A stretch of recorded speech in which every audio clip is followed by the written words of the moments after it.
Saudara-saudariku yang terkasih, Pace Ebene. Pada hari ini kita mendengarkan dan merenungkan Injil Lukas pasal 15 ayat 1 sampai 3, dilanjutkan ayat 11 sampai dengan 32. Para pemungut cukai dan orang-orang berdosa biasa datang kepada Yesus untuk mendengarkan Dia. Maka bersungut-sungutlah orang-orang Farisi dan ahli-ahli Taurat, katanya, "Ia menerima orang berdosa dan makan bersama-sama dengan mereka." Maka Yesus menyampaikan perumpamaan ini kepada mereka. Ada seorang mempunyai 2 anak laki-laki. Kata yang bungsu kepada ayahnya, "Bapa, berikanlah kepadaku bagian harta milik kita yang menjadi hakku." Lalu ayahnya membagi-bagikan harta kekayaan itu di antara mereka. Beberapa hari kemudian anak bungsu itu menjual seluruh bagiannya itu, lalu pergi ke negeri yang jauh. Di sana ia memboroskan harta miliknya itu dengan hidup berfoya-foya. Setelah dihabiskannya harta miliknya, timbullah bencana kelaparan di negeri itu, dan ia pun mulai melarat. Lalu ia pergi dan bekerja pada seorang majikan di negeri itu. Orang itu menyuruhnya ke ladang untuk menjaga babi. Lalu ia ingin mengisi perutnya dengan ampas yang menjadi makanan babi itu, tetapi tidak seorang pun yang memberinya kepadanya. Lalu ia menyadari keadaannya, katanya, "Betapa banyak orang upahan Bapakku yang berlimpah-limpah makanannya, tetapi aku di sini mati kelaparan. Aku akan bangkit dan pergi kepada Bapakku dan berkata kepadanya, Bapa, aku telah berdosa terhadap surga dan terhadap Bapa. Aku tidak layak lagi disebutkan anak Bapa. Jadikanlah aku sebagai salah seorang upahan Bapa." Maka bangkitlah ia dan pergi kepada bapaknya.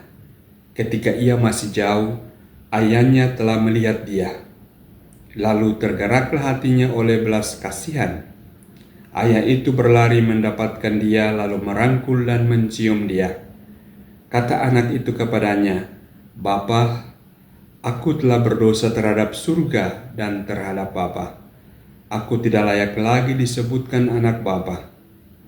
Tetapi ayah itu berkata kepada hamba-hambanya, "Lekaslah, bawa kemari jubah yang terbaik dan pakaikanlah kepadanya.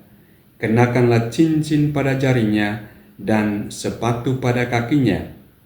Dan ambillah anak lembu tambun itu, sembelilah dia dan marilah kita makan dan bersukacita. Sebab anakku ini telah mati dan menjadi hidup kembali. Ia telah hilang dan didapat kembali."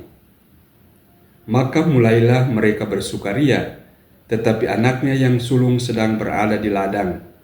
Ketika ia pulang dan dekat ke rumah, ia mendengar bunyi seruling dan nyanyian tari-tarian. Lalu ia memanggil salah seorang hamba dan bertanya kepadanya, "Apa arti semuanya itu?" Jawab hamba itu, "Adikmu telah kembali dan ayahmu telah menyembelih anak lembu tambun, karena ia mendapatkannya kembali anak itu dengan selamat."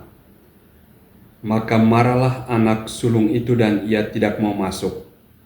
Lalu ayahnya keluar dan berbicara dengan dia. Tetapi ia menjawab ayahnya, katanya, "Telah bertahun-tahun aku melayani Bapa, dan belum pernah aku melanggar perintah Bapa. Tetapi kepadaku belum pernah Bapa memberikan seekor anak kambing pun untuk bersukacita dengan sahabat-sahabatku. Tetapi baru saja datang anak Bapa, yang telah memboroskan harta kekayaan bapa bersama dengan pelacur-pelacur, maka bapa menyembelih anak lembu tambun itu untuk dia. Kata ayahnya kepadanya, "Anakku, engkau selalu bersama-sama dengan aku, dan segala kepunyaanku adalah kepunyaanmu. Kita patut bersukacita dan bergembira, karena adikmu telah mati dan menjadi hidup kembali. Ia telah hilang dan didapat kembali." Saudara-saudariku yang terkasih, Injil ini mengisahkan dengan sempurna, dengan penuh, bagaimana seseorang yang memilih untuk keluar dari jalan yang benar, memilih untuk jauh dari Tuhan, memilih untuk berdosa, tetapi kemudian kembali kepada jalan yang benar, kembali kepada pilihan yang benar, kembali kepada Tuhan, menemukan kembali keselamatannya. Kita mulai dengan melihat bagaimana si bungsu ini memilih untuk keluar dari aturan main bapaknya. Ia keluar dari lingkungan keselamatannya, memilih untuk hidup sesuai dengan pikirannya sendiri, dengan kehendaknya sendiri.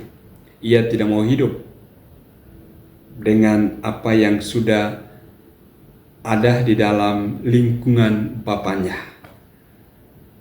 Dan pilihan itu membawa dia pada keadaan bukannya kebahagiaan, akan tetapi pilihan itu justru menghancurkannya. Dan ketika ia ada dalam keadaan kehancuran, ingatannya akan kebaikan, akan segalanya yang baik di rumah bapaknya muncul kembali. Dan itulah yang mendatangkan dalam dirinya penyesalan.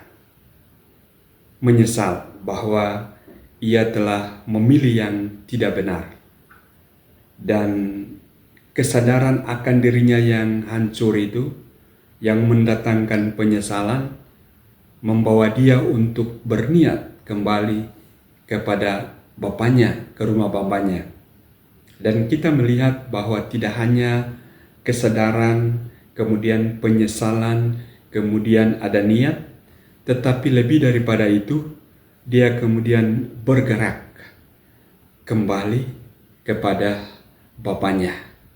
Dan sebagaimana kita dengarkan dalam kesaksian Injil ini, ada sukacita di rumah bapaknya, ada pesta di sana, ada kebahagiaan di sana, karena dia yang hilang, dia yang mati, itu telah hidup, telah kembali, ditemukan kembali. Nah, begitulah saudara-saudariku harusnya hidup kita.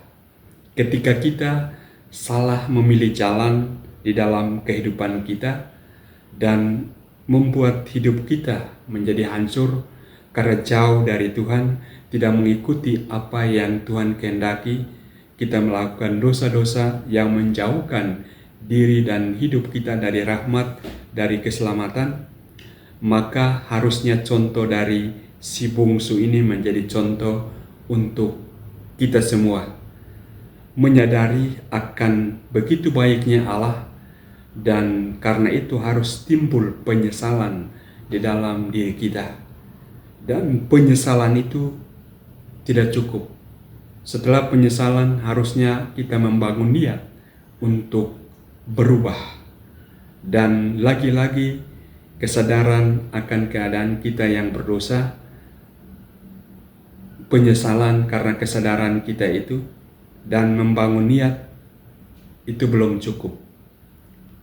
Harus kemudian nyata dalam tindakan kita untuk kembali kepada Tuhan.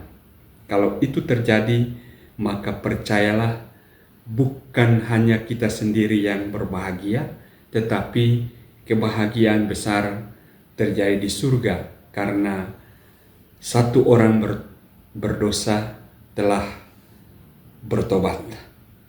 Marilah saudara-saudariku yang terkasih, meneladani contoh dari si bungsu ini. Jangan sampai keadaan keterpurukan kita karena jauh dari Tuhan membuat kita sungguh-sungguh hancur dan tidak tahu lagi jalan untuk kembali. Tetapi kita ingat bahwa melalui Injil ini Tuhan selalu menunggu kita. Ia menanti kita untuk kembali kepadanya. Yang kita harus lakukan adalah bertobat dengan cara menyadari keadaan kita, menyesali keadaan kita, membangun niat, dan melakukan pertobatan dengan berjalan kembali ke rumah Tuhan. Tuhan memberkati kita semua. Pace Emene.